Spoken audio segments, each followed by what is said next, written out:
আসসালামু আলাইকুম। আমি কামরুজ্জামান। আজকে আমি আলোচনা করব ফ্রিল্যান্সিং স্বপ্ন নয়, সংগ্রাম। অনেকেই ভাবে ল্যাপটপ, কফির কাপ আর ঘরে বসে আয় মানেই স্বপ্নের জীবন। কিন্তু আসল সত্যিটা হলো ফ্রিল্যান্সিং মানে প্রতিদিন নতুন নতুন চ্যালেঞ্জ, ক্লায়েন্ট ম্যানেজমেন্ট, সময়ের কড়া নিয়ন্ত্রণ আর আত্ম-উন্নয়নের অবিরাম সংগ্রাম, ঘুমহীন রাত, রিভিশনের পর রিভিশন, স্কিল শেখার প্রতিদিনের চেষ্টায় তৈরি করে একজন সফল ফ্রিল্যান্সার।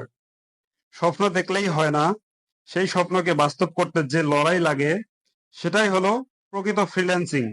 তাই যারা এই পথে হাঁটতে চান, প্রস্তুত হন সংগ্রামের জন্য।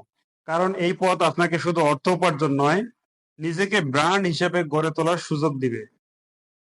ধন্যবাদ। ভিডিওটা ভালো লাগলে লাইক, কমেন্ট, শেয়ার করতে ভুলবেন না। এই ধরনের ভিডিও পেতে চ্যানেলটি সাবস্ক্রাইব করুন।